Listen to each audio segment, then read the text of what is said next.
meant for an adult audience. Loveline may contain sexually oriented content. Listener discretion is advised. Loveline with Adam Carolla and Dr. Drew. Hey, everybody, it's Loveline. I'm Adam. That's Dr. Drew. Phone number 1-800-LOVE-191. Dr. Drew, board-certified physician, addiction medicine specialist. That's right. Yeah. Tell you, Loveline, well-oiled machine. Mm-hmm. It's like a Swiss timepiece. Oh, my goodness. Producer Ann, here's the whole thing. Let me tell you a couple quick things. Greg Proops is going to be in here tonight. You know him from Whose Line Is It Anyway? And many, many, many comedy specials. Somebody asked me to describe him. I couldn't describe him. Describe what he looks like physically? Yes. White guy, early 40s. Could be English, but he's not. He just seems English because he's smart and he's eloquent. Yes. Did a little crank anchor work for us, and very funny stand-up, and a super high IQ guy. Okay. Anyway, anyway, here's the thing. Here's what I love about, there's a couple things. Let me just say this. K-Rock, the mother station where we're at right now, has this thing out front that's an intercom thing, and it says, at night, press this intercom button, which really is hooked up to a garage somewhere in the Lake Placido area or something. It is not hooked up to the building. Right. So people just sit there for days pushing on it, thinking they're going to talk to someone who never ends up coming on the intercom, and then I end up pulling up behind these people. I can get in, but of course I can't because they're talking into an imaginary intercom. I think it's made of styrofoam or every something. Every night I go through this virtually. Yeah, well, every other night. Come on. Every other night. Come on. Because you're going through it. Prima donna. No, I do go through it every night. Yeah, now here's the whole thing. Someone needs to take a Sharpie and rub out the part where it says at night press this because there's nobody on the other end of that intercom. I'm not even sure that it's hooked up. So poor producer Ann has to go outside and stand out like a homeless person waiting for the guests to come because the intercom is not hooked up to anything. It's not going to alarm anyone to go out there and open the gate. Right. So Greg Proops, our guest tonight, had called, and he's going to be just a little bit late. And, 10 or 15 minutes late. So producer Ann comes running in. Her hair's messed up. She's out of breath. Pokes her head in with about 30 seconds of the show to go and goes, did anyone call? Did the publicist call? And everyone just sort of looks at her, and then she slides her head back out and goes out. And engineer Chris says, oh, yeah, someone called about 15 minutes ago. And then we said, well, why didn't you tell Ann? And he goes, I did. And I thought, well, either Ann didn't hear engineer Chris, or perhaps she has a tumor growing in her head. But here's the thing, engineer Chris. Turn the mic up for Ann. Ann's Here comes. Ann, we'll give her a rare appearance. You never said a word to me. Why would I be standing out there? He said it when you slipped out as you ran away. I was on the phone with Anderson, so yeah. All right. So it doesn't count as actually telling me. All right. No, but what about the call you got 15 minutes ago? Yeah, I told Dr. Drew. He told Drew. Oh, yeah. He told you? Oh, Drew. 15 minutes ago? Yeah, and I was the one yelling at you out the door when you stuck your head Between in me here. getting the coffee and playing security guard? 15 minutes ago, why didn't you tell Ann? I didn't. Blah, blah, blah, blah, blah. Rude. We don't have any of those problems over here. Yeah, it's all about Drew. I think we need to all get together and try to get a security guard like we had before. Yeah. Huh? I think we shouldn't announce we don't have a security guard on there. We should get another security guard. Yeah, because Big Lou is just a little too trigger happy for me. I mean, he loves us, but he treats us like we're his kids. Yeah. I mean, I've seen him snap some necks and break some hearts out there. Yeah, he's too big a target, this guy. Sure, he could probably take a couple of bullets, but again, too big a man. We got to get a smaller guy who can miss the bullets. I agree with producer Ann. Yeah, it'd be nice to get some $4 an hour guy to stand out there and not screw things up. Yeah. All right, so anyway, Greg Proops coming on tonight. And then tomorrow night, Ethan, the heartthrob from Survivor. Survivor, my favorite show. Drew will not get on board with Survivor. I'm telling you. I do for short periods. Hold on a second. I do. How dare you? Let's turn the clock back. You're always right. I'm not questioning your judgment. Turn the clock back to the Family Guy. Many years, 4 or 5 years ago, I'm in here talking about the Family Guy. Everyone's giving me this lukewarm thing. By the way, great show you were supposed to talk with him on Saturday night and get him on the show, Seth, and get me as a voice on that cartoon. Yeah. Guess how many of those things were done Saturday night? 0 and 0. That's right. Yeah. I think just 0 would accomplish our goal. I went over to Seth MacFarlane's house for his party on Saturday night. It's a nice home, but not a large home. Maybe 2,800, 3,000 square feet in the fashionable Hollywood Hills. Hung out at the party drinking for about 4 hours. Spoke to every single person. Never saw Seth. Okay. Circled 3 times. Couple of Seth spottings. People said, I think he's in the bedroom. And then an hour later, someone said, no, he just walked past here. And just sort of went around in a circle. Wasn't looking the whole time. Just figured eventually our paths will cross. Never happened. Right. Never did see the man. Talked to every single person from The Simpsons, not talent-wise, but the producer types, but no Seth MacFarlane. So I'll call him, though. Okay. We'll get him in here. We'll get you as the voice of the show. All right. Maybe they'll do a character this year. It'll be a totem pole. Yeah, or Mr. Yanni. Yeah, the guy Mr. yawns. Boredom. Yeah, the guy bores people to death. Yeah, that'd be a great superhero for you. I like the totem pole idea, too. That's good. Yeah. Yeah, it's nice. Yeah, Mr. Personality, Mr. Totem Pole. I could just be the cigar store Indian. Yeah, the wooden Indian. Yeah. After all, finally. Yeah. My life's work realized. Come to life, yeah. But, Drew, I could see you as more of a Spider-Man villain, like the Sandman. Yes. So it's like, here's what it is. Or like, Iceman, yeah. No, not the Iceman. The ones that freeze you, put you to sleep. That you're talking about, right? Yeah, but not the Iceman. Okay. The Iceman freezes you. Does not put you to sleep. The Sandman, he puts you to sleep. Sandman puts you to sleep. Yeah, not the Iceman. All right. Now, see what you do, Drew?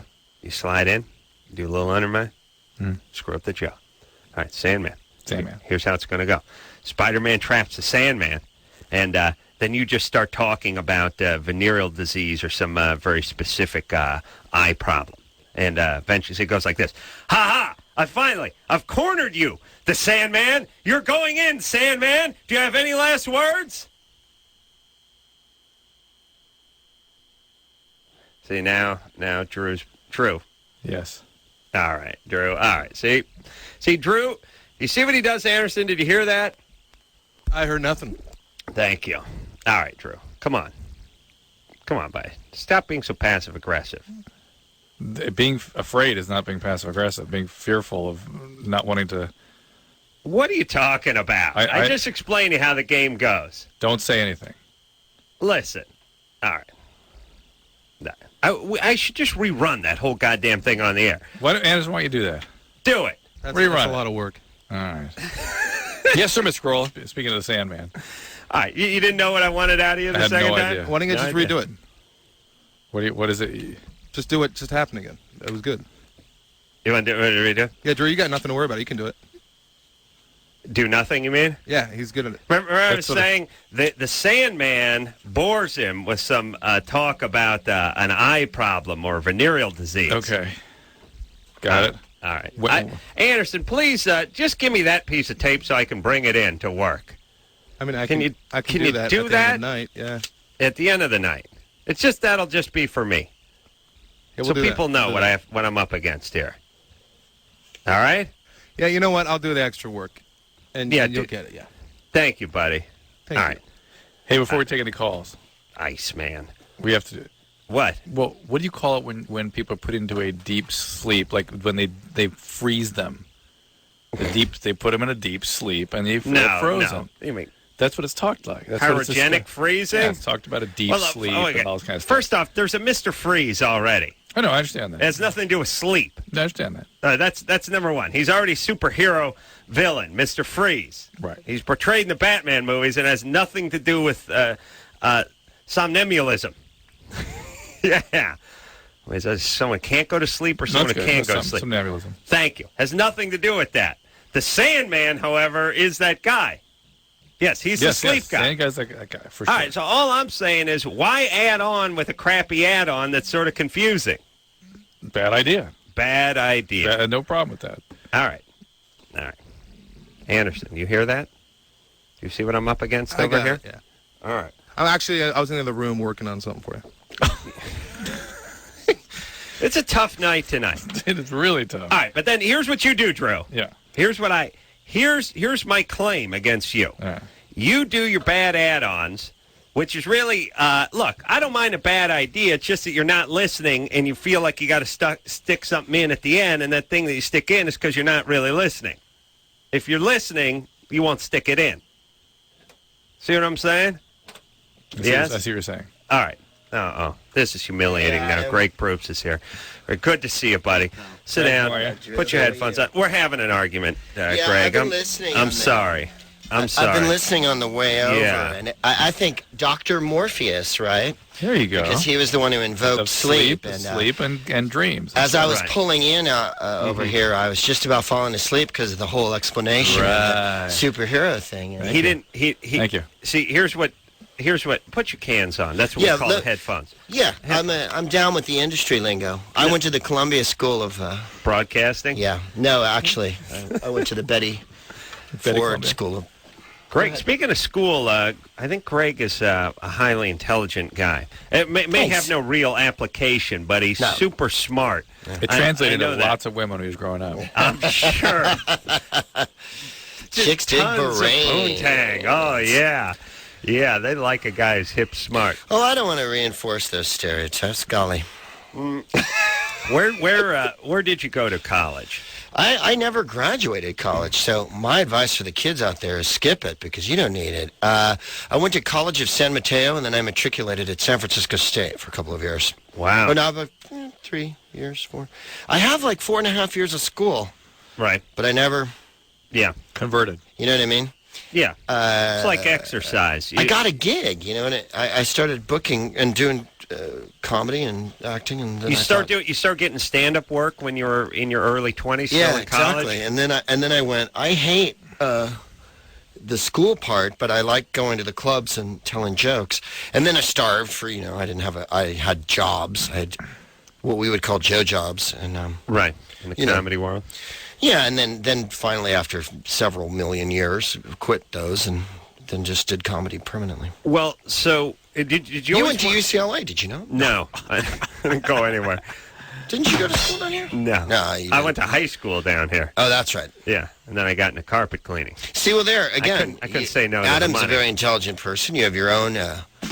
Whatever this is, and yeah, I'm not sure what it is. And you're a successful television personality, producer, and you didn't graduate college. In fact, you were a common day laborer, the kind of which I don't let use my bathroom. Yes, absolutely, that kind. My stepmom didn't let me use our bathroom either. Did she not? Smart. No, no. Well, she didn't have an exact policy against using the bathroom. It's just I got locked out of the house. Guidelines. When the street lights came on. Locked out and then issued a decorative popcorn tin, Greg. Oh no! Yes, standard issue, mind you. I was not issued that. That was a very considered a lavish gift by Carolla standards from my aunt and uncle for my graduation present. And all you need to know about the Carollas and what kind of shape they're in is that was considered a very acceptable, if not generous, high school graduation gift. Was a decorative can of popcorn. Had the cheese, the regular butter, and then the caramel corn. Yeah, and at the time, I remember thinking, wow, score. 18 years old. Got myself $3 worth of popcorn, everybody, and 50 cents worth of can. This is huge. By the way, you're sending... don't... You know what I mean? Like, don't bother. All right. Yeah. All right, but these are the same people who used to send me a nickel for every year. I think it was a dime for every year. When did you grow up in the Depression? These gifts are terrifying. Yeah. Would you get a block of ice on your birthday or something? Or the fruit wagon would come by and you get a strawberry or something? Oh, that would have been big time. They're really made more to humiliate than they are to reward. But let's not talk about me. Anyway, the popcorn was not initially made to defecate in. And you didn't have to defecate. I didn't. No, I didn't. They didn't call it a can for nothing. I'm just saying, brother. I'm just saying. What are you gonna do? Well, hey, what nature tells you to do. That's right. That's exactly. That's exactly He's locked right. out. That's exactly right. Hey, we got a promotion tonight. Yeah. Well, we got a promotion. All right, Drew. I've had enough of you. Shut off Drew's mic. That's it for him. He's done. I'm done. The reason I said that is that we in order to take one call this segment, we're going to need to mention that promotion. So. We are? Yeah. Why? We have to say it before the call? All callers 17 years and older, who get on the air, automatically win a pair of tickets to see The Girl Next Door. Starring Alicia Cuthbert. Yeah, I don't know if that's how you say her name.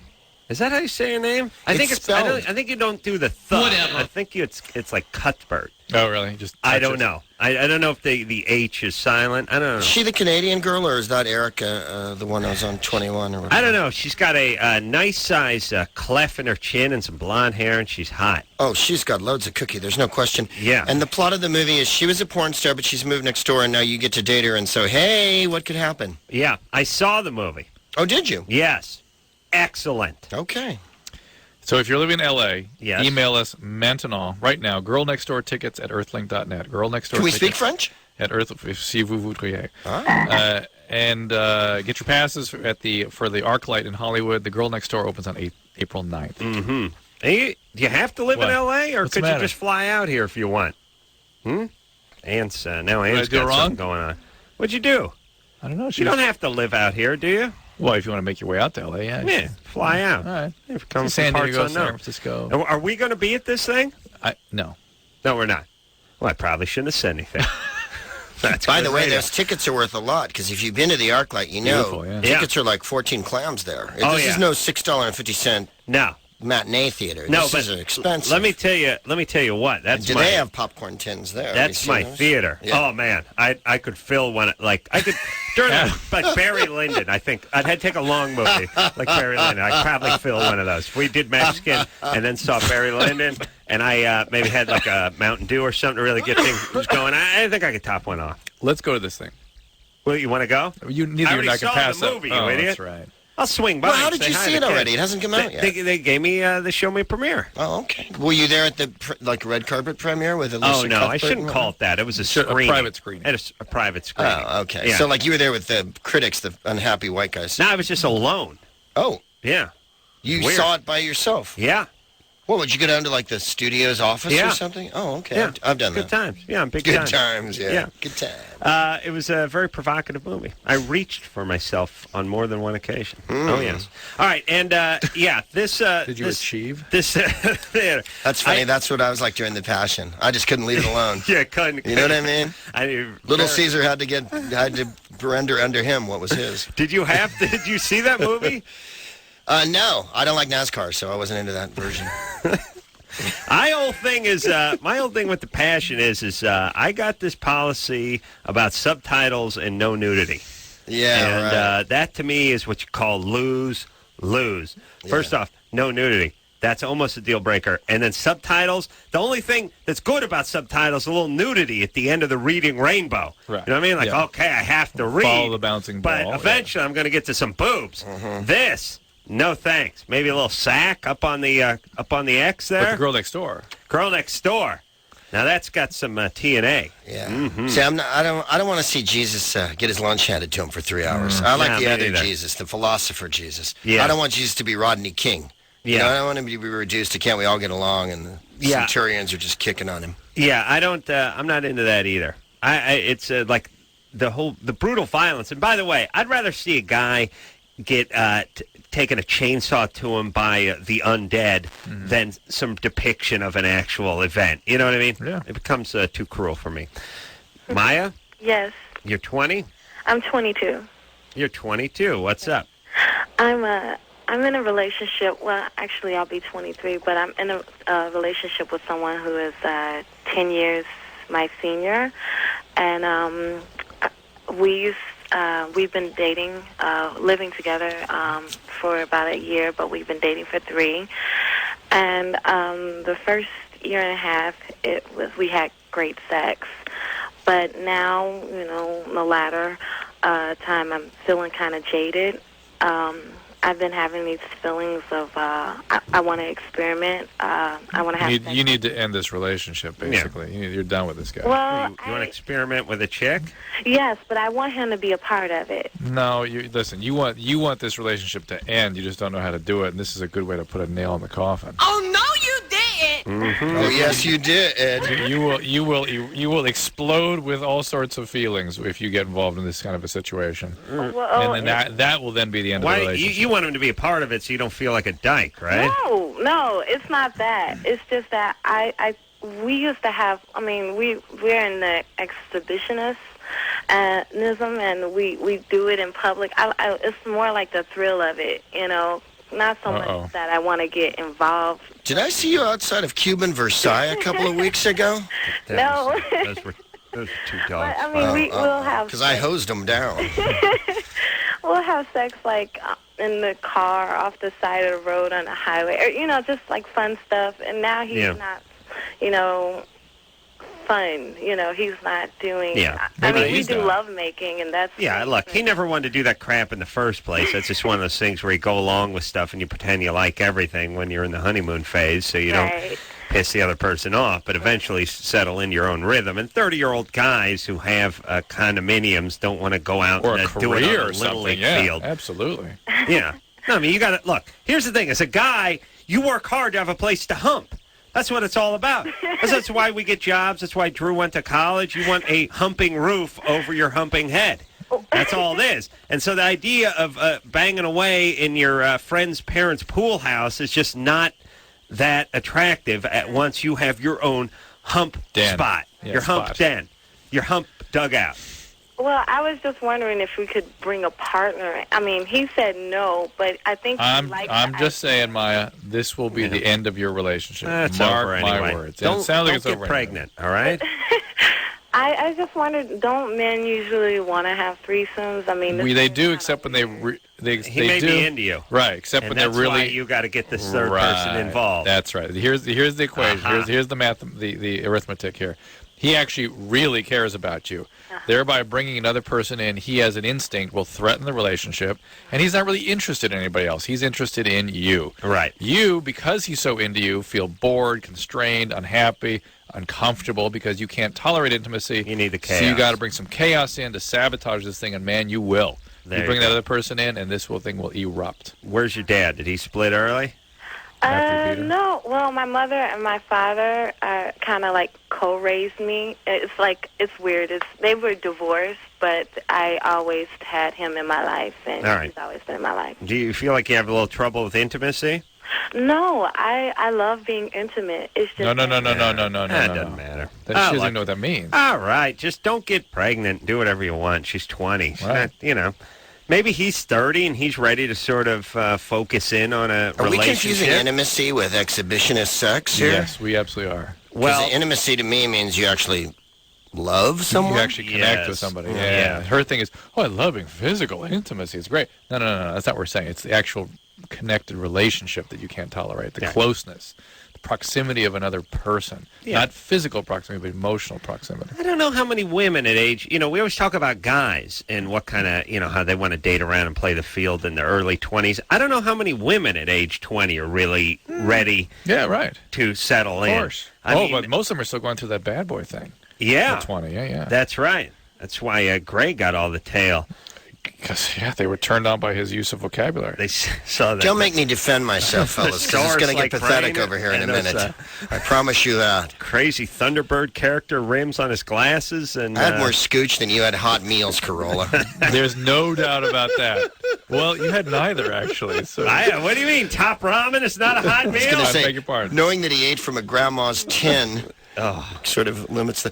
can I ask a generalized question in regard to the Maya situation, as I like to call it?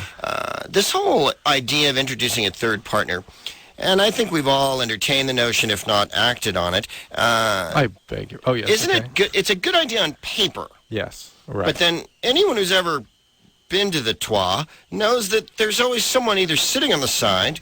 or that something happens awful afterward. Am I wrong in this regard? Well, we occasionally it's a very penthouse letters kind of thing. We occasionally get a call from a 19-year-old college student that did something and they had fun and it was fine and they enjoyed it. When you're 19. Yeah, but if a couple tries this it's always a disaster. Yeah. Right. If there's no attachment to begin with, I could see it just boom, wing, wang, let's go. Exactly. But let me say this quickly because it's a chicken or the egg kind of question, which is it always does destabilize what was a stable relationship. But the question is the fact that one of them wanted to bring in a third person means it may have been time to end anyway. So this is almost an excuse to go out with a bang. Pardon the pun. Which is the Maya syndrome. Great situation. Yes. I'm sorry. There's the whole women.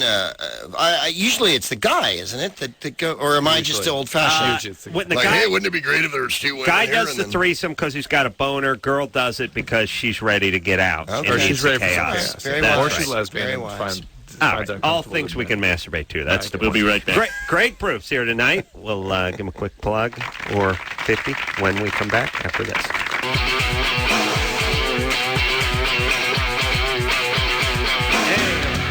Loveline. I'm Adam. That's Dr. Drew. Phone number 1-800-LOVE-191.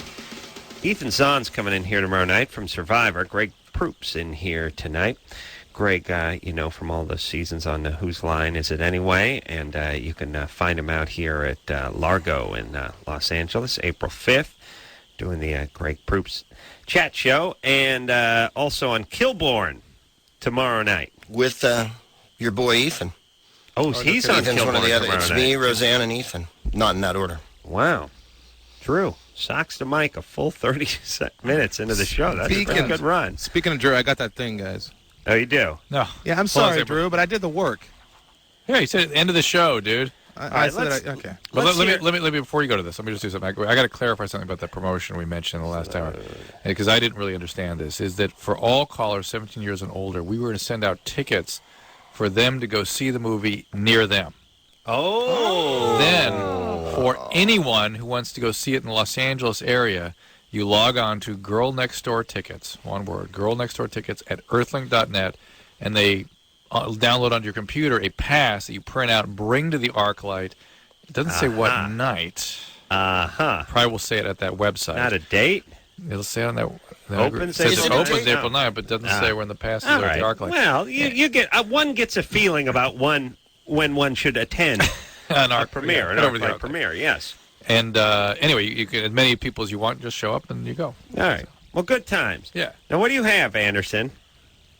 I got the whole exchange from the beginning. All right. Dude, no calls tonight? I don't care. I want to hear it. And look, I'm going to sound like an idiot, too. But let's listen. All right, Drew. See what you do, Drew?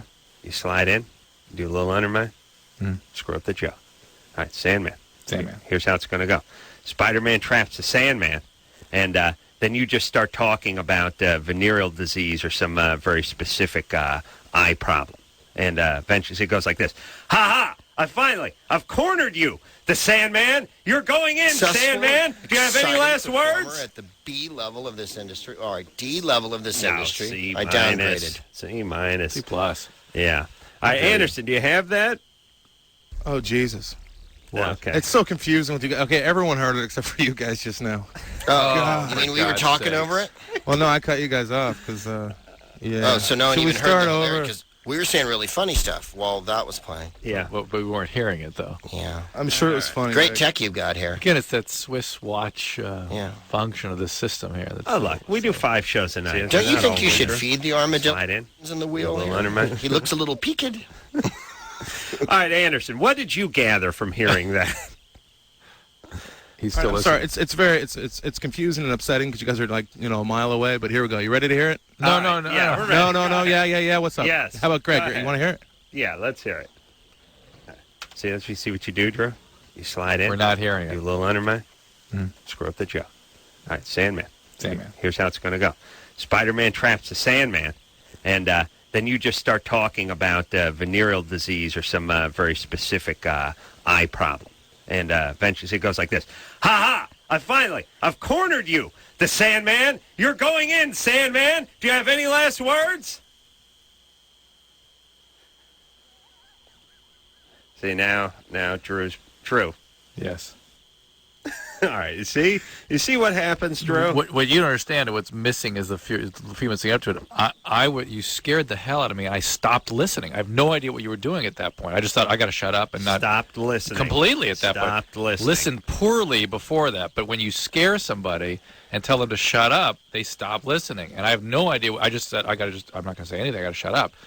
Well, and I was about 3 blocks away when I heard that. And so I have no idea what you had said. Stopped listening or became very passive aggressive because you were dressed down. Yeah, but no decision is a decision too. That's interesting. A-hole. Look at you two over here with the IQs. Got to gang up on the dumb guy crap in the decorative popcorn tin. Look, a bubble level. Oh, he's all distracted now. All right. Oh, how dare you. Bubble level. They're all bubble levels. Heather? Yes? Thank you, Anderson. I'm going to need that to play for the kids at the office. Well, you know what's actually kind of amazing to me? Yeah. Is your build-up to that was could not have been clearer. I didn't hear any of it. But when it actually happened. I mean, it's like, I can't, that was the surprising part for me. Yeah. But it wasn't, you were sitting there. Yeah, he'd scared the hell out of me. You missed the part where he yells at me. And I just thought, okay. I heard it. Yeah. And he was angry. And he was rebelling. Yes. No, I didn't even get to the point where I could do that. That would have been nice, but I didn't get to that point. A silent lashing out. Isn't there a Sandman character for real? I don't know. There should be. I thought there was. Or is it the Metallica song I'm confusing? It could be the Metallica song. If there is not a Sandman, and let me say this, the Sandman has gone the way of the dodo. Yes. Because the Sandman, people used to know what the Sandman went. I would argue that most our callers under 25 are not going to know who the Sandman is. Or a dodo. Or what he represents. Or a dodo. Well, yes. We established that last We have night. Tooth Fairy, though, right? Still? And Easter Bunny, those are still extant. Okay. Yes. Heather? Yes? Do you know who the Sandman is? No, I don't. Yeah, 26. Never heard of them. Well, but we have exceptionally with stupid lots of callers. wavy hair like Liberace. Mr. Sandman. Oh, well, yeah, I know who that is. Who's the Sandman? It brings you dreams. Yeah. All right, baby doll. What's up? That's funny. That's my job, too. I just gave birth to my third child. I'm 26.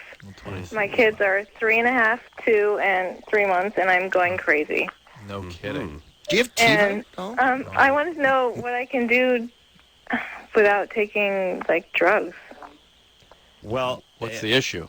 You stressed out? I guess I have an anger problem right now. I snap at my 3.5-year-old. It doesn't seem like he's doing anything, but I'm just going crazy. Like, everything just drives me nuts.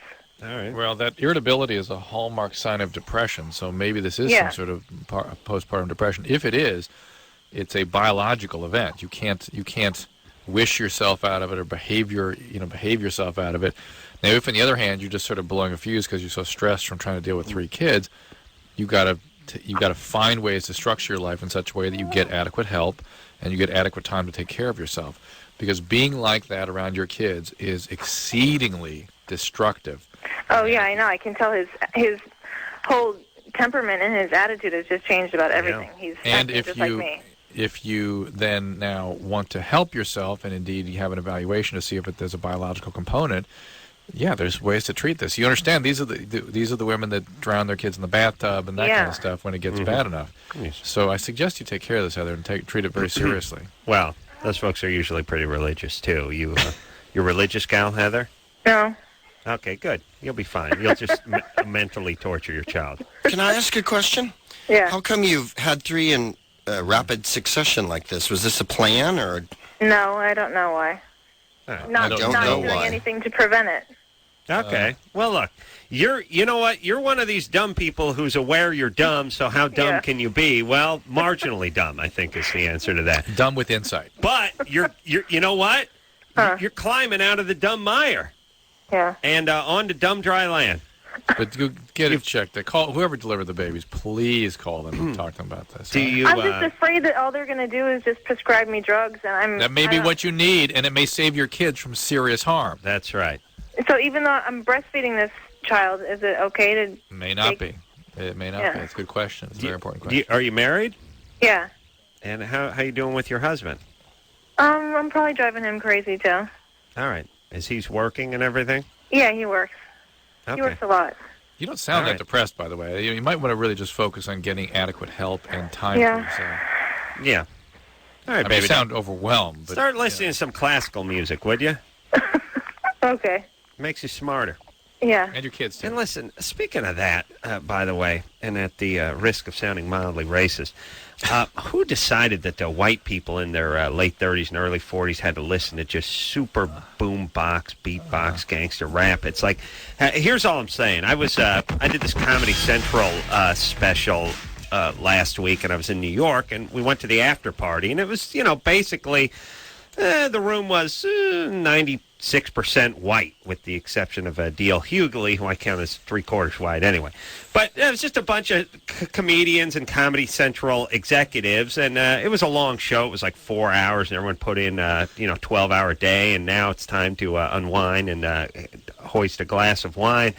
And it's just pounding, just in the room. guys just yelling about the MFers and shooting the cops and smacking Was my this bitch and live everything. or recorded music? This was they had a DJ, and it's just pounding the crap out of it. And then here's what ends up happening. I realize it's a large room, and there's 300-400 people there, but white guy, average age 43, and people are wanting to sort of unwind, and it's what it is. They got the black DJ, and we want him to DJ, and he's DJing, although no one's dancing. And so what ends up happening is, and the music is just pounding, so you have drunk people having to yell at you with food and booze on them, And so it's like everybody's in your ear.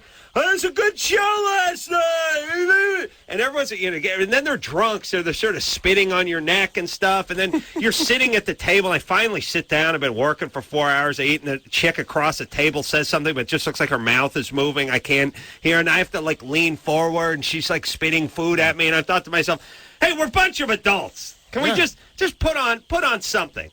Put on a little jazz or something. Let's just unwind while we're eating here. Can we actually have a goddamn conversation?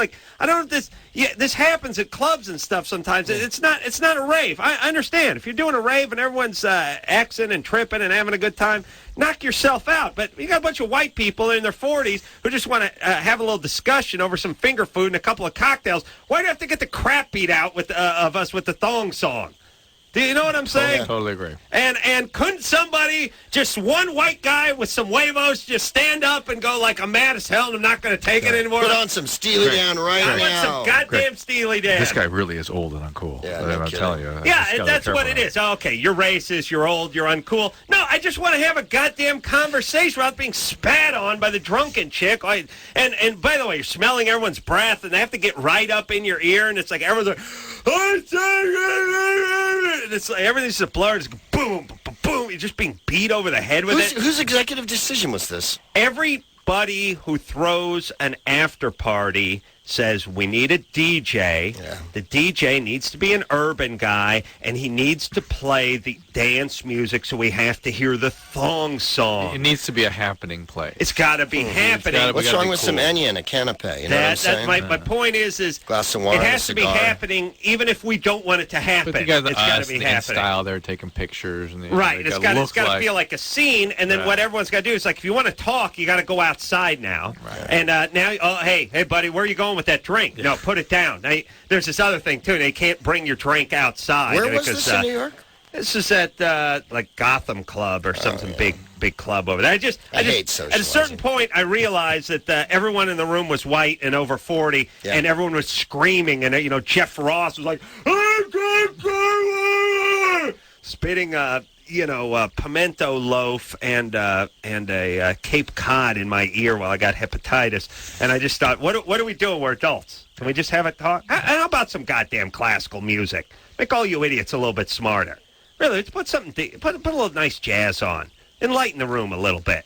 I swear to Christ that if I hear that goddamn hey, it's getting hot in here, so take off all your clothes. I am so hot, I got to take my clothes. A bunch of 45-year-olds with Ivy League degrees sitting there, listen, it's getting hot in here, I got to take my clothes off. Jesus Christ.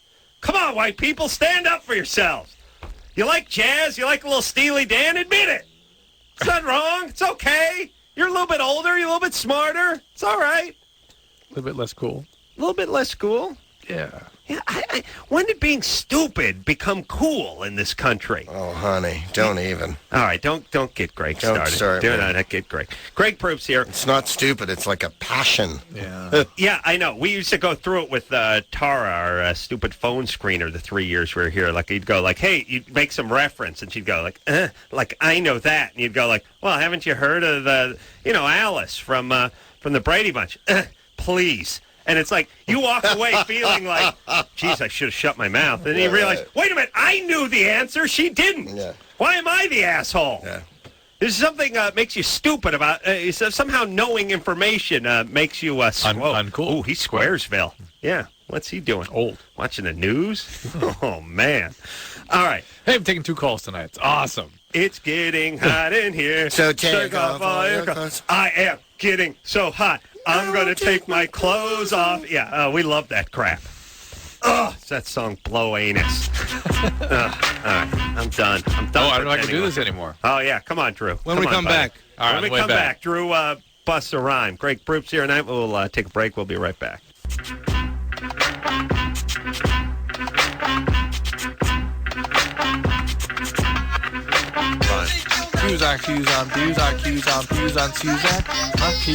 My kizzer, IZ.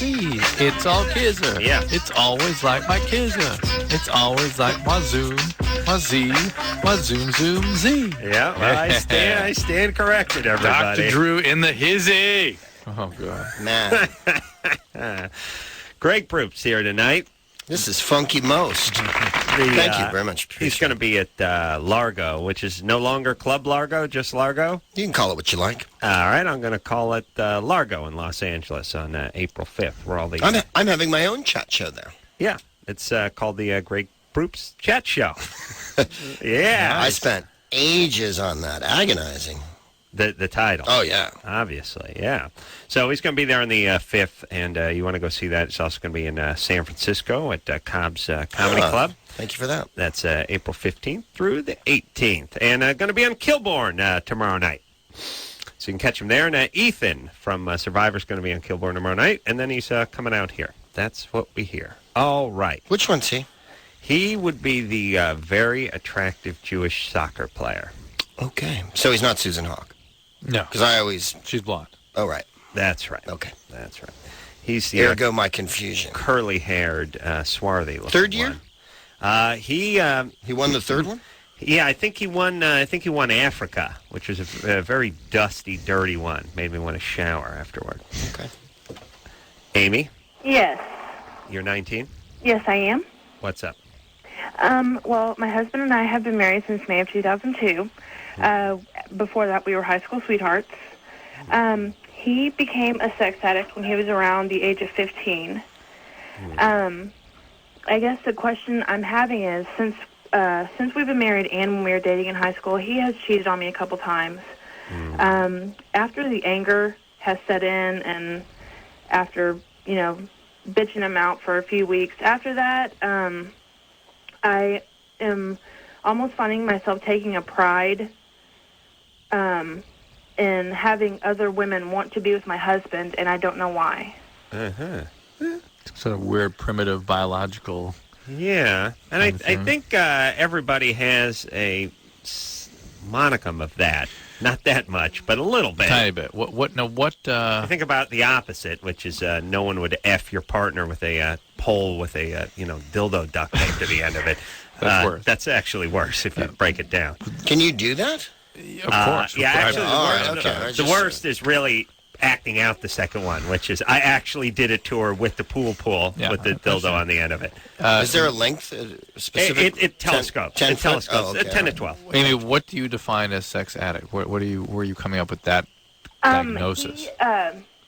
His around the age of 15, he started calling phone sex lines. Yeah. He ran up his mother's phone bill, almost $1,000 worth, so she put him in counseling. And he's had numerous amounts of sexual partners, and he's been going through counseling since the time he was 16, and now that we are married, we go together. Well, I can see why you didn't want to let this gem out of your sight. Was he sexually Gotta abused? marry him. Is he a trauma survivor, or was he sexually abused? Yes, he was as a child. Who sexually abused him? It was a neighbor. Why isn't he going into some kind of 12-step program? I have no idea. What should he go? Where should he go? SA. Really? It's SA for his sexual addiction. His sexual addiction. But what about he needs some private therapy, not couples therapy. No, but he said since 15. Well, it may not be the right focus. Though. Yeah, maybe is this guy going to see a therapist alone? Yes, he does. Half with me and half by himself. I see. Right. But he effed his first 5 therapists. So. Yeah, that's cool. All right, so Amy, look, we don't have enough time to figure out what's wrong with you that you would be attracted to this guy. A simple thing. Did your dad cheat? No. Okay. Was he kind of an idiot, your dad? No, my dad is actually a very good guy. The smartest man I've ever met in my entire life. Not an alcoholic, your dad? No. Okay. Wow, does he got to be disappointed then? Good guy. He does not deserve you. And I mean that in a very bad way. Where does the pride come from? Is it just a simple, like, some people are attracted to my husband, so that makes me feel good? I think it's primitive primate stuff. It's like, I've got the alpha male. Yeah. This is his harem. So I'm part of the harem. She's turning semen into lemonade. That's basically what's going on. Hey, Amy, don't have any kids. Well, we already have one. All right. Well, we're very disappointed in that. Well, at least you're getting treatment. Yeah. All right. 12-step. All right. Okay. Thank you. All right. All right. Give the kid find a family of like Beaver and let them raise the child. She's calling from Texas. Armadillo. There we go. Armadillo. They brought up once tonight. They're good to their own. The armadillos. Oh. Yeah. They don't like the man, but they're good to their own. Greg Proops here tonight. We're gonna take a quick break, and then we'll be right back. Hey, everybody, it's Loveline. I'm Adam. That's Dr. Drew. Phone number 1-800-LOVE-191. Ethan is in here tomorrow night from Survivor. Greg Proops in here tonight. You remember Greg from Whose Line Is It Anyway? And also you can find him coming up on April 5th at Largo out here in Los Angeles doing the Greg Proops. Well, it is Greg Proops, but it's not the Greg Proops. Greg Proops Chat Show. All right, Drew, now you got something to plug. That's right. Well, our show does. We are getting behind the Girl Next Door. I've seen the film. Yeah. Excellent. If you want to see it for free, you can get a pass at Girl Next Door Tickets at earthlink.net. Mm-hmm. Print out your ticket, bring it to the ArcLight in Hollywood. I'm assuming the night and time will be on the website. Fantastic, like airplane seats. I know. For all other callers 17 years and older who get on the air tonight, they will automatically be sent a pair of tickets to go see the show near them. Let me tell you something about that ArcLight. You pay an extra couple of dollars, but let me tell you, kiddies, you're worth it. Hey, you're going for free with this I'm promotion. Talking about in general. Yeah. They give you a nice little popcorn. A guy walks you right to your seat. You can have some a-hole sitting where you want to sit. Yeah. Oh, it's nice. I saw Master and Commander there. Yeah. And I went with my wife and a buddy and his wife. And women didn't care for that. The movie or the theater? No, they love the theater because there's no screaming or yelling or any kind of activities. It's just people sit quietly and watch the bloody movie. And you know what? It's the seating is at such a steep rake that you don't see the person's head who's in front of you. No, it's awesome. And there's no chit-chat at that theater. No, there is not. It's nice. But then I just meant Master and Commander was not for girls. Yeah. Girls. My wife was like, Russell Crowe wasn't good looking enough. Yeah. I didn't care about their relationship with the violin and whatnot. And I could see them. Well, I know. I did too. My buddy was watching, and he had read all the books, all the Patrick O'Brien books. He was literally gurgling with joy at one point, which I've very rarely seen him do. That was semen. Oh, that's what made. Well, there's a lot of semen in the movie. That's what I meant. Yeah. Yeah. No, that is an excellent movie that women don't care about because, A, women aren't interested in the past. They're just not. They're interested in your past. I was going to say, what about the time that you parked the car in their thing and you left the thing in the thing? The time you told them that your friends were smarter than their friends. That's the kind of history they study. They're not interested in world history. They're interested in your history as it pertains to them. You looked at my cousin. Yeah.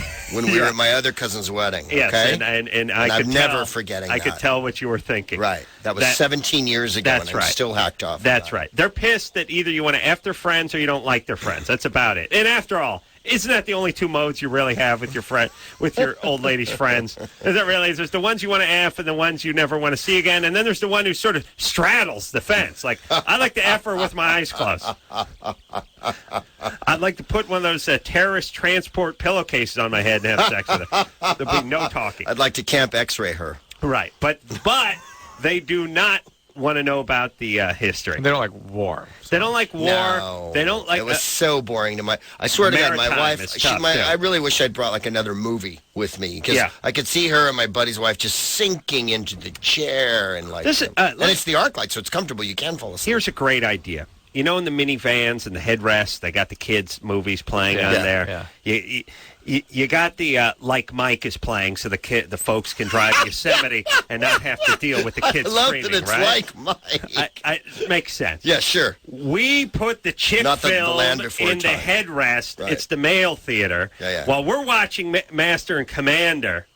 They're watching some the Diane Keaton, Jack Nicholson Hugh Grant joint Under or something, Tuscan right? Under a Tuscan Sun is playing Under a Tuscan Sun. in the headrest of the seat in front of you. They're watching a Nora Ephron film festival. That's right. In the 6x6 plasma screen that's tucked into the headrest. This is ultimately where we're going. No more arguments about the chick flick versus the 3-hour at-sea maritime I like some thing. chick flicks. I sit through them. Yeah. But, man, I wished I hadn't brought her to Master and Commander. No, when we get the Nora Ephron thing going in the headrest, that's going to take care of itself. They they discreetly put their little headphones on, and that's it. I like how they're little headphones because their heads are so small, right? Because they're shorties. It's confusing. We learned this from hip hop. They are shorties. Russell Crowe gets stabbed with a bayonet, and you see your gal lets a chuckle out because right. something delightful happened in the Nora because Ephron Diane film. Lane did something good. Diane Lane to made her. a funny Right. with the paint. Yes. All right. There you go. Now we're done, right? Okay. A better idea. We erect an island where they can all just go. Yes? Okay. No. All right. Let's get to the phones. Michael. Hello? You're 21? Yes. What's up? I found a bump on my penis earlier today, and I was actually wondering if it's possible to get a pimple on your penis. It is possible. Mm-hmm. Is it look like a pimple? It does. There's no like pus or anything. It's just like a bump, and I'm just really worried. Are you sexually active? Yes, I am. And it's not a blister. No, it just looks like. Well, if it forms a whitehead, it's a pimple. If the pus comes out of it, it's a pimple. But if it ulcerates or if it burns or hurts, ought to be looked at. Now, what's the difference between ulcerating and getting a whitehead? Visually, ulcer is if a crater forms. Yeah. Okay. Red in the middle, raised edges, that kind of thing. Right. Doesn't come to a head. It's like a volcano more than it is a Matterhorn. Yes, it's like a meteor. How's that different than suppurating? Suppurative is a zit suppurate. That's the pus coming out. Oh, okay. Yeah. Michael? Yeah. So, I mean, can't you tell the difference between a venereal disease and a zit? Well, I've never had a venereal disease, so how am I? How dare you, Adam? How dare you? Well, does it not look like a zit? It really doesn't. It just looks like it looks like a zit underneath the skin. Like. All right. Is it hard? It is the bump? hard, but it's just. I don't know. It's like it's hard. Is it on the penis or is it on the pubic? No, it's on the shaft. It's like right below the head. All right. Well, again, things that ulcer do not hurt are a problem. Things that hurt and burn are a problem. Yeah, burning's bad. Yeah. So what you do? Go to a doctor? He's gonna have to. People. Have we ever had satisfaction with people describing a skin process? No. Never. No. People do not know how to describe. Except for when I was describing the carbuncle I got next to my anus that time when I was 19. That was satisfying. You got it. Yeah, but you were describing what was expressed from it. You weren't describing the actual. Did you have it lanced, or did you take care of that one on your own? I lanced it the latter on my own, but the only way I could lance it was a series of mirrors. You know how they think the Egyptians. I think I've heard this one before. Thomas Edison. I believe we had this discussion last time you were here. Did you go to the hollow mirrors at like the boardwalk in Santa Cruz or something? No, but I had to use a succession of them to get to the center. So it's like Lady from Shanghai, the Orson Welles film. You just kept firing and firing, and the mirrors kept breaking and breaking. Well, I look at it more as like they hypothesize that this is how the Egyptians got light to the center of the pyramid. that just kept going. They just kept bouncing it until they got to the tomb. This is how I got to King Tut's tomb. Yes, a series of highly polished golden surfaces. King Butts in your face. King Butts. And by the time I lanced King Butts, it looked like a gay porn film set down there. It was not pretty. That was Butt Hotep. Not pretty. All right, but very satisfying. And let me tell you something. After walking around with a large carbuncle right next to your a-hole for about a week, when that thing finally blows, you spring to your feet, and the sound of music just starts bellowing in your ears, and you're running down the street kissing your mailman and the old neighbor, and it's like you're just hopping and sprinting. I mean, it never felt so alive. What's the difference between a carbuncle and a boil? Same. Oh, it's the same. Is it exactly the same? Exactly the same. Well, really? I think technically, as I was trained, a faruncle is the same as a boil, and a carbuncle is something that can burrow underneath and come up in multiple spots. So carbuncle seems more like the same thing. Bad times. Yeah, it's all bad times. Slightly not archaic, but you certainly read it in old time lit a little more than you do. If you got like a Master and Commander, they would have a carbuncle. Yes. If you got a carbuncle on your car seat, it would be a bad day. You get one on your anus, it is a nightmare. You understand? Do you people hear me? Yeah. Dave? Yeah. You're 20? He's still hanging. Oh, it's a different guy. Yeah. What's happening? I'm trying to get with a girl that I work with, but it's kind of a messed up situation. She's engaged to be married, and she just found out she's pregnant. I actually have another guy I work with. I was telling him, one of my friends. Well, he went and told her, and I don't know, word got back anyways. She wants to be with me too, but she's kind of afraid to leave him just because of the whole situation with her being pregnant and everything. And being married? Engaged. And being engaged.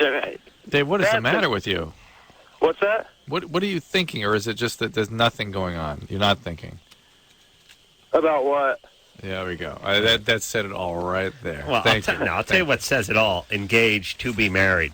That is that's the white trash tip-off there. It's a target practice then? When you hear the to be married after engaged. And gag to be marred. Oh, I mean, they say it that way. Yes, Yeah. When you hear that. It's a little banjo playing in the background. Right. Hey, Dave. Yeah. Listen now, baby doll. You're 20 years old. Yeah. You got your whole life ahead of you. It's not a great life, but it's yours and it's ahead of you. And you don't want to get mired in this mess. This is a chaotic woman. Here's the thing. It's called Catch-22. If she leaves her fiancé and engages in a relationship with you, she's chaotic. She's going to do this again. And you don't want to be with her. Really, the only way you want to be with her is if she says, I'm in love with this man and I'm 2 months pregnant, how dare you? That's when it would be okay to be with her, ironically, when you can't be with her. I want everyone just to try to put themselves inside Dave's head and feel what it would feel like to be a 20-year-old male with motivational priorities that drive you to do things. Wow. Think about it. Let me climb in there. Think about it. Wow, spacious. It's like a blimp hanger. Lots of room. What's that? What's that handball in the far corner of the blimp hanger? What is that? Oh, that's a brain. Wow. So much room in here. Gosh, it's got its own weather in here. Hello. You could play High-Lie in here. Yeah, let's play some High-Lie. But it's good. Well, set up a half court on this side, and we'll play High-Lie on this side. And we'll have some pari-mutuel betting over here. We'll have a small track. Maybe we'll race ahead, set up a dog track. Okay, we got a lot of room. But it's good. Oh, wait a minute. Leno called. He wants to park some of his cars in here. So I should not try to be with her, or what do I do? Yeah, that's kind of what we're saying. But think about the priorities of that brain. All he can think about is his attraction to a female, regardless of the circumstances, regardless of who she is, regardless of what it implies. Just can't. He's overcome. Well, he can't. They work together, and she's cute. She's pregnant and she's engaged. Yes, and that's enough. And she's how old? She's 19. Oh, all right. And all he can think about is screwing her. That's no. I mean, yeah, that too. But I mean, I like her like more than I've ever liked any other girl. How many words have passed between you and her, Dave? A lot. we talk a lot now because we both kind of feel the same way. Oh, no. I think Dave. right now the biggest thing they just signed a lease on their house, and she's worried that if she leaves him, she's still going to have to pay all this money and this and that. And he, Sure. so, Dave has not been doing too good with the girls. She could be out $188. Hey, Dave. Yeah. Where do you do work? What kind of place? At a retail place. All right. And is there anything wrong with you that you couldn't meet other young women who are free and clear of babies and boyfriends? I guess not. It just kind of happened. Okay. It's not like I was really out. Is there a reason you haven't had girlfriends in the past? No. Okay. Dave, hold on. Let me talk to man-to-man, Drew. Dave. Yeah. You realize I'm a genius, right? Yeah, you guys are pretty cool. Pretty smart. Now, here's all I have to say to all you dumb people out there. You do not have to be smart yourself. You only have to be smart enough to listen to smart people. You don't have to be smart. Just take the advice. It's like reading the instructions. You don't have to invent the TiVo or the VCR. You just look at the goddamn picture and plug the cord in the right place. Yes. Now, if you're going to be so smug as you're going to throw the directions away, now you're screwed. Or try to build the box from scratch. Right. You listen to me, who are smarter than thee. Yes. I mean ye. Yes. All right. Thou. I get excited. I break into Old English almost gonna every say. time. Yeah. Surely thou jest. So here's the deal, Dave. Do not get involved with her. This will be chaotic. And many a guy smarter and many more smarter and a handful dumber than you have been brought down by this very situation. We talk to them every night. You get in, you get pregnant, you get hooked up. She starts boffing one of your friends, and the next thing you know, you're 22 and a half, and your life has hit the skids completely. And you've got somebody else's kid, and now your own kid coming along. And the ex-husband stroke boyfriend who may be violent and or there's some other horrible situation. Yes. Thank you. It is now let's talk about this because it's essentially impulse control is what gets people into trouble in this country and in life. You know what I mean? Which is I am going for a very quick, short, small payday that I could be paying for the rest of my life, but I don't care. That is that 20-year-old male mind. Yeah. You can't get past any of these things. But you can't think past Fresno. You can't. It's not all of them. No, I know. Yeah, they have to be able to abstract. And that is the whole thing. Yeah. And if you want to know what success is about, it's about delayed gratification. It's about putting that off. I mean, that's college. There's another right? way. Yeah, it's that's about everything. It's about that's taking internships. It's about taking a dominant impulse and then choosing to behave in the manner of a subdominant desire or impulse. Right. Now, the question is being able to control that dominant impulse, is that the essence of intelligence in many ways? Or did you, for instance, the Jewish kids I grew up with, all successful. Now, were they able to control their dominant impulse, or did they not really have one? It seemed like my Goyim friends that had a little difficulty controlling their dominant impulse had a dominant impulse that was bigger than both of us. Mm-hmm. And could not be controlled with a whip and a chair. There is that, yeah. I believe that happens. Yes. Yeah. And Drew is a man of exquisite passion. Whip and a chair. Surely, you've been at the mercy of your dominant impulse. Mercy. That's right. That's what the chicks were begging for. Mercy. No, they were saying thank you in French. Merci, yeah. Passionate man. Greg, you speak some French, yes? Un petit peu. That means a ton. Yes, Drew? Yes. No? Oui? All right. Nicole? Yes. You're 24? Yes. What's going on? I've been working with this girl for about 3 years now, and she's got a lot of chaos. She's got a lot of trouble. And she's always talking about going home and leaving her car in the garage running, and nobody would ever find me because nobody cares about me, and I'm going to go jump off a bridge. Mm-hmm. She's driving me insane. I can't take it anymore. She calls me at home before we go to work, and she talks to me at work all night long about her crappy life, and she calls me on her way home from work. I can't take it anymore. I'm pregnant. I don't need this extra stress from her. And I'm wondering, what can I do to kind of get away from her without really setting her off, you know? All right. Very interesting point, something we talk about on this show quite a bit. And it's a sort of finesse thing, but it really doesn't take, you don't have to burn a lot of calories. Yeah. Now here's the deal. First off, if you suspect she's serious or she even really makes threats about killing herself, you're sort of obliged to alert the proper authority. It's terribly unfair to you and abusive to you for her to dump that on you. Well, B, so you don't have to have any remorse in taking action. And then B, because these are very, very serious issues, she needs to get to somebody who is actually able to manage these things and care for her, not you. She's in therapy. She's seeing a therapist. Well, then call her therapist. Oh, wow. Why does she call her therapist? Because then it's off of your hands. How'd she get the therapist's number? You tell her, listen, no. Yes. You call the therapist, this woman I is need your threatening shrink's suicide number? Constantly, and how does she get the shrink's number? Ask her. This woman. Are you not going to ask her for the shrink's phone number? All right. What kind of I think fantasy you're crazy. Can you give me snow your globe are shrink's you number? living in? All right, listen. Well, the shrink's name. All you need is the name. You go look up the number. You know what you could do? Nicole, here's what you do. I agree with Drew, but only if you do it my way.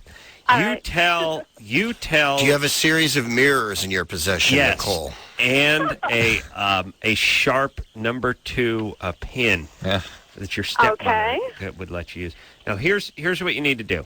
You need to talk to her and say, hey, I'm looking to get some therapy myself. Could you give me your shrink's number? You think your shrink's good? Trixie. She gives you the number. Trixie. Yeah, you say you and your lesbian partner are having some difficulties. My lesbian partner. That one's Lord. for me.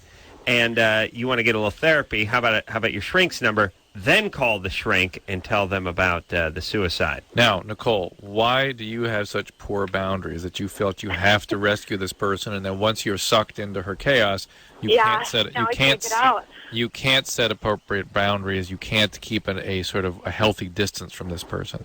I feel bad for her. Yeah, I understand you feel bad for her. Why can't you set boundaries? None of us at work can stand her, and I feel guilty.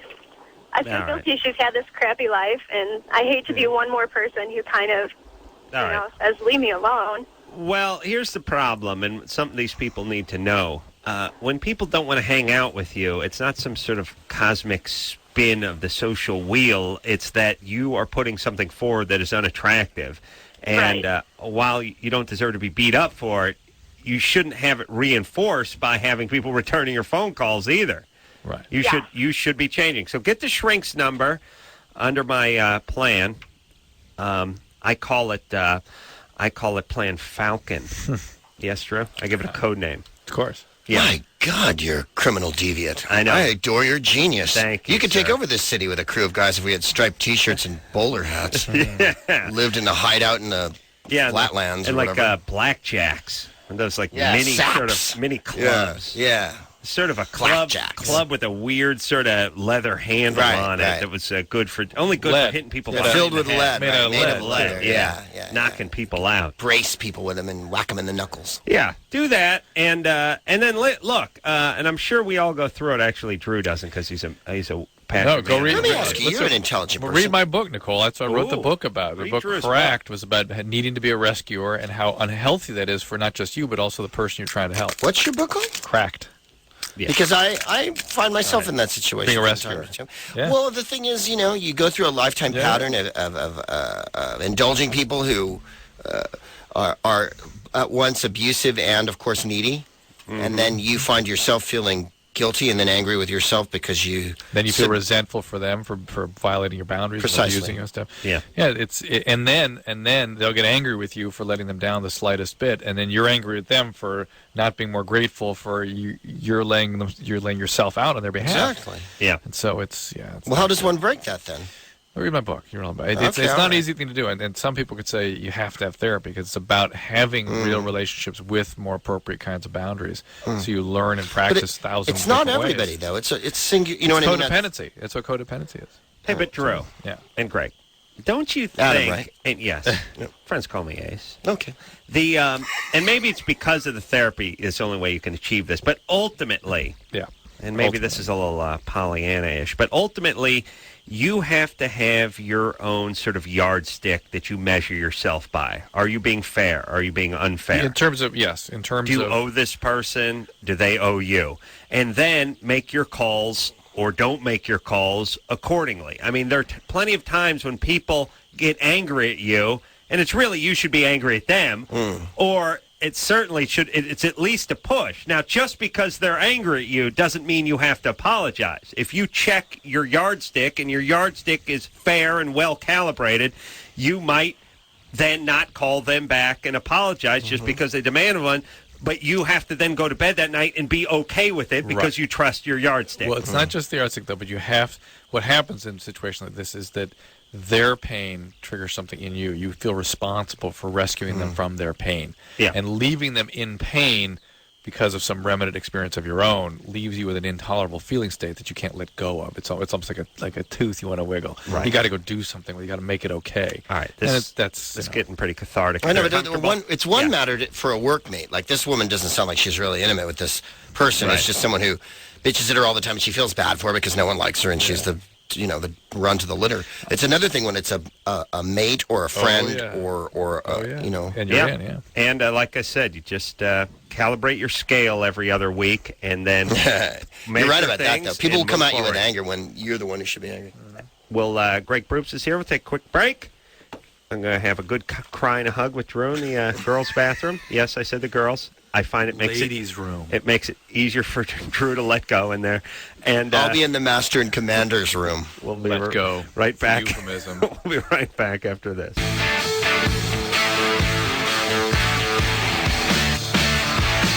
Yeah, everybody. Greg Proops here tonight. Always a good time. Smart, knows what you're talking about. That's and I derived some insight from your nocturnal perambulations here. Thank you.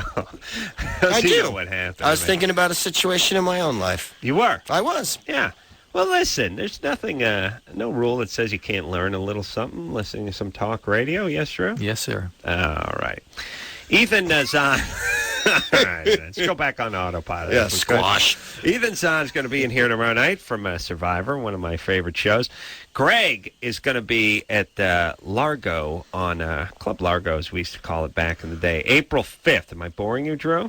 Huh? Not at all. May I say who my guests are? Yes, I'd like to know. Lewis Black, topical funny. satirist. Saw and him in New York last week. Actress and writer and director Ileana Douglas. Not funny. Don't like the woman. Okay. So is it sort of a talk show format kind of thing? It is exactly a talk show format, except that we avoid the...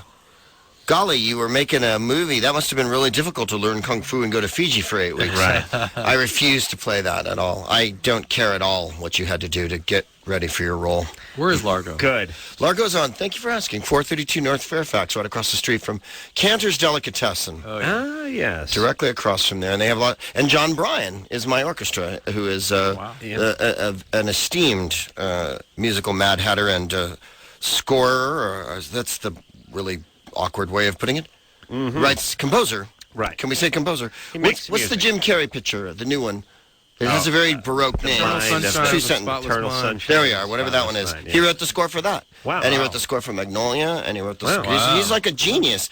And the guy comes and does my show, which is... Nice. Speaking of scoring, that is a score. Makes me crawl. And Ileana Douglas is an actress who you would recognize in a heartbeat if you saw her. She has a sort of crazy deep eyes. Yes, she does. Beautiful in the exotic way. She's in Pluto Nash. Sorry, it was on cable tonight. I flipped fine. She was the sort of next big thing about 3 years ago, and in every interesting movie that came out between 98 and 2001. But then haven't seen her, I guess, started writing. Yes, she made a picture that was at Aspen. Remember that show Action with Jay Moore that was on for like half a season? That's right. She was in that as well. All right. Well, there you To go. Die For, she's the sister who knocks off Nicole Kidman. Well, you know, the thing I like about me is 750 movies are released theatrically each year. I see two and announce if I don't see an actress or an actor in the two movies that I saw. And, by the way, I saw On Any Sunday 3 twice. Those are the two movies. I saw a documentary about extreme snowmobiling. I then announced the person has fallen off the edge of the earth. Right. You didn't see it. Because they weren't in the movie Honey. You didn't know. They were not in Emmanuel Goes to Ancient Rome. Oh, I love that one. Yeah. It's so much better than the other. Ancient Rome. Can I get one more plug-in? He built a time machine and banged Nero. And it's wonderful. Oh, my God. Yes. And Pompeii goes off in more ways than... Yes. I'm in Boston next week at the Comedy Connection Easter weekend. Do not want to miss that. Are they done with that big dig? I'm going Big out. dig is over, yeah. Is the big dig over? I believe so. What's the big dig? That's the over Boston. by the bay. They've been building this multiple. Oh, my God. I was there last summer. By Faneuil Hall, kind of. Yeah. That's where the club is, in Faneuil Hall. Really? Oh, my God. Yeah. $500 There's a billion. produce market outside Faneuil Hall, too. The Haymarket. Yeah, the Haymarket. Are you from Boston? I went to college out there. So. Oh, of course you did. Which school? There's like 7,000. I went to Amherst. Amherst. Lovely. Let me You and Emily Dickinson. Let me ask how this works, everybody. I'm no politician, but for the second year in a row, and maybe we've got 10, 15 years of this put together, the most congested intersections in the entire world were laid out, and we have like 4 of the top 10 in Los Angeles in a 3-mile radius. Yeah. By the way, and Adam and I crossed 3 of them twice a night. Yeah, not over the breadth and scope of the entire city of Los Angeles, but really within La Cienega and stuff like within that? like a 4-mile square radius, 3 of the most congested intersections on the planet. By the way, right, more than Bombay. Right, are here. The Big Dig cost $700 billion to build a tunnel from JFK's old house to Boston International. We can't get 50 cents to fill in a pothole on the 10 freeway. How's this work over here? We got to get some payola, some Coke money? What's up? When are we going to finish that bullet train that's going to Vegas, by the way? When can we get a couple of bucks over here in the good old Los Angeles area to get traffic moving? We're still in the red. We aren't going to see any for a long time. We're not seeing any bucks, man. All right. The good thing about that construction in Boston is I had 20 minutes to open the show with. Because believe you me, they find that funny. Oh, yeah. The whole city is covered with orange webbing. I mean, the whole city is covered with orange webbing, except for Beacon Hill and the nice areas. What they did there from a construction standpoint Big deal. is bigger than the pyramids. I mean, they went underneath that. They tunneled underneath the entire town and had to go through existing sewer and rail lines, and it's crazy. It's basically at the ocean's edge, too. The whole back to the sea. Absolutely. Right there. Amazing. Natalie? Yeah, and listen, hold on a second. We can't hear Natalie Anderson. We've been trying to get the Terrace off of Los Angeles. Terrace, that's the place. Boston. Now, I'm not suggesting the Terrace hit the United States, but if they do, they got to hit somewhere. Let's make it somewhere other than Los Angeles. We got a lot of poor Mexicans and bad freeways out here. We got nothing you want. Which is No the most targets. congested intersection in Los Angeles? Well, they got the 4-level. They got the 10. They got the 10 where it meets the 405. Oh, the 405. They got the 405 where it meets the 101, and then they got the 110 where it meets the 10.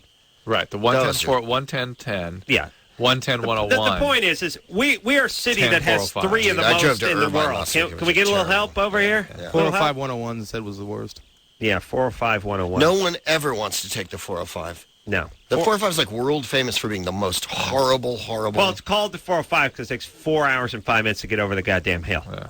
Travel 6 miles. It is ridiculous. All right. How about a little federal help here? That's all I'm saying. A little bingo. This town was never ready for this many cars. Natalie, Yeah, you're 18? yeah. What's up, baby doll? Well, I'm pregnant and my boyfriend's 30 and my parents won't let us get married. Sounds like everything's on track for you. Yeah, you're 18, right? Yeah. So your parents Don't really have much of a say in that, do they? Well, I still live at home because they won't let me out. Yeah, but if you were to get married, you wouldn't be living at home. I'm not suggesting you should, by the way. This guy sounds like an idiot, but yeah, it's just we're wondering why an 18-year-old would have to get. I just turned 18. Yeah, well, at that point, you don't need anybody's permission to do anything. Yeah. Yeah, see, that's the fact. But I'm glad you're listening to your parents. The 30-year-old guy wants to marry you? Yeah. He does. And you're pregnant with his child? Yes.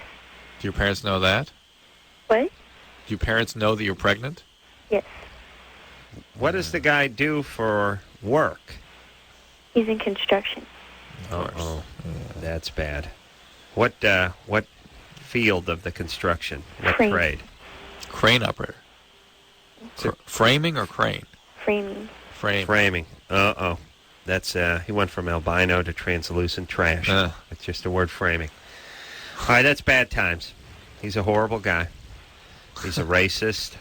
He's got a 5th grade education. And be prepared, by the way, after you have the child, for him to refer to the child as the kid. I used to work with these guys. Yeah, the kid wants braces, but I'm getting a new Kirker pipe for the jet ski. That's how it works. But all right. Yes. He's really sweet. I don't think he would ever do that. Okay. Well, then, Natalie, you're pregnant. He wants to get married. You want to get married. And you're 18, so there's no law that can keep you in your home anymore. So you're going to have to move in with him, get married, and set up house. Were you not pregnant and planning to get married, what was your life going to be like? Stringing beads. Hell. A living hell? Yeah. So you're running away from your parents? Yeah. Okay. Is your dad bad? Did he abuse you? No, my dad's great, but... What's the living hell? Oh, just lots of problems. Well, your dad's great. How much hell? I understand. I'm confused. Well, it's nothing about that. It's just that I don't want my family to, disown me. I love them so much. No, if you were not pregnant and not going to marry this guy, what were you going to do? Going to go to school? Yeah. And were you going to have a career? Yes. All right. Here's the deal. Please, no homeschooling for the child. I beg of you.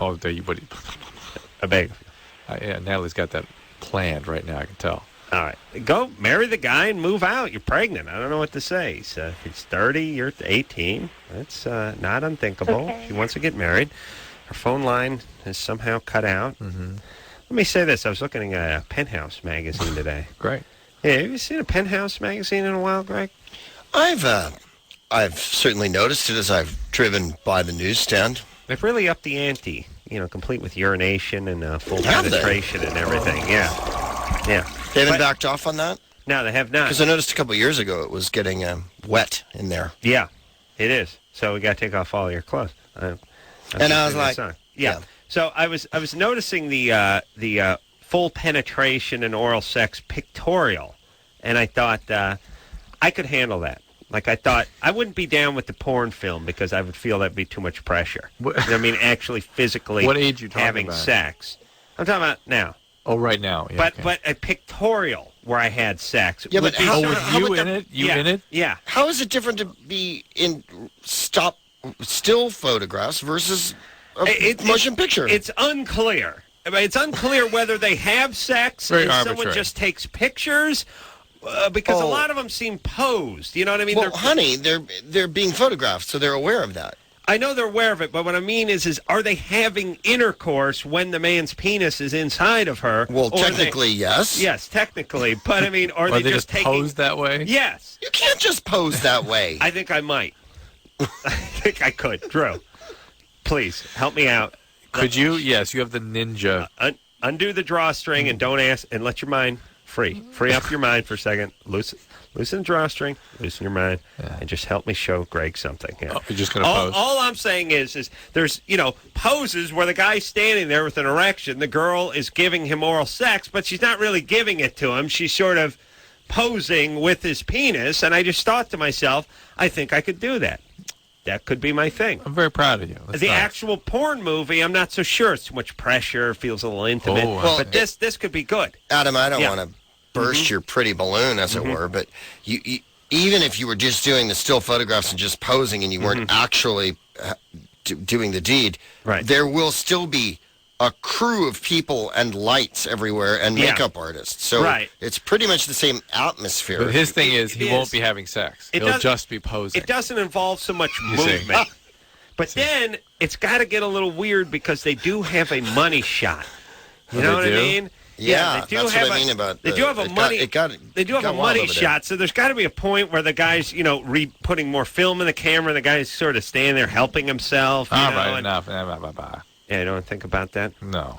Let me tell you something I thought about. I thought about a pictorial where, see, they always build into it. It's by the page 9, you get to the money shot. The first thing is they're shooting pool at the biker bar and the chick walks in. That's the first thing. And then eventually her top comes off and it leads by page 9. Yeah, there's a scenario. Shot. Yeah, I would like the one. Here's my Penthouse pictorial. First page, me and the chick at the biker bar. Second page, money shot. Third page, I'm watching TV and she's talking and I'm kind of tuning her out. Right. Fourth page, I'm eating. She's talking again. Again, I have a sort of 10,000-yard stare. I'm tuning out. Fourth one. You have the Levy shades on. Yeah. I'm uncomfortable. Again, she's gesticulating with her arms. I have the eye shades on. There's my an feet are overflowing up. garbage can in the background that you're ignoring. That's right. I'm napping. All the things you would realistically do after the money shot. That's Don't look the at rest me. of the Don't pictorial. Don't look at me. I will David give Allen Greer you having something sex. to smile. That's what he does.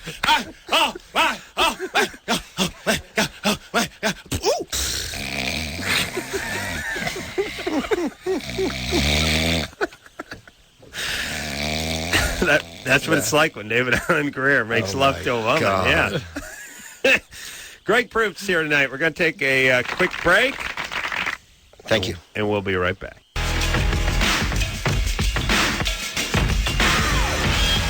Hey, everybody. It's Loveline. I'm Adam. That's Dr. Drew. Ethan is going to be in here from Survivor, and Greg Proops in here tonight. Ethan's one of those names, by the way, from Survivor where his last name is then confusing. Like if you go, Ethan's on, you go, no. Yeah. Ethan. Oh, Ethan. Ethan from Survivor. Survivor's coming in. I miss Kelly Wigglesworth. I just missed her name. Kelly, yeah. Kelly was on this show. Yeah, I think she was. Yeah. Her last name's Wigglesworth. Really? Yeah. It's fantastic. Mrs. Wigglesworth. Greg fantastic syrup can be found, by the way, at Largo on April 5th doing Greg Proops Chat Show. And it's not the Greg Proops Chat Show. It's Greg Proops Chat Well, there's so many. Right. This is the original, though. And Ileana Duncan and who else? Douglas. Oh, Douglas. All right. That wasn't that far off. And you weren't. Lewis Black. Lewis Black. Spoke to him in New York about a week ago. Robert? Yes. You're 22. Turn your radio down, please. Yes, sir. All right. What's up? Who's this? This is the show that you called. Oh, yes. Yes, sir, Mr. Roll. I was talking about this fetish that my girlfriend has with this anal fetish. Uh-huh. Well, she wants me to tongue her anus. No, she doesn't. Yes, she does. No, you're making this up. No. Yes. And what's the question? I want to know if it's physically, if it's healthy, unhealthy, like health-wise for one thing, but also is it leading to other things in our relationship? Like what? Where are you going from here, by the way? You're already tonguing your rectum. You can only go over. You cannot go down. I haven't done it. It's getting to the point where she's really, at first it was just kind of like start off slow, and then she would ask me to do it more and more. Now she's like constantly, every time, I make love to this girl, she's always asking me to do different, go farther and farther. And I'm wondering how far. Anybody buying this? This is going to be a mason jar? No, we don't buy it, Robert. What do you mean? Now we really don't buy it. This is bogus. It's bogus.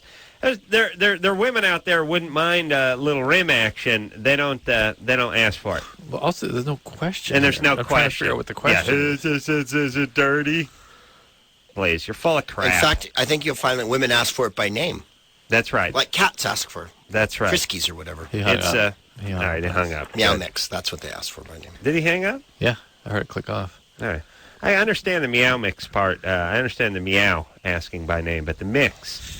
You'll find that cats don't often get the word mix in. No. They don't need to. They know what you mean. Yeah, that's it. It's inferred. Yeah. And anyway, his thing, obviously there are potential exposures to oral fecal infectious diseases and things.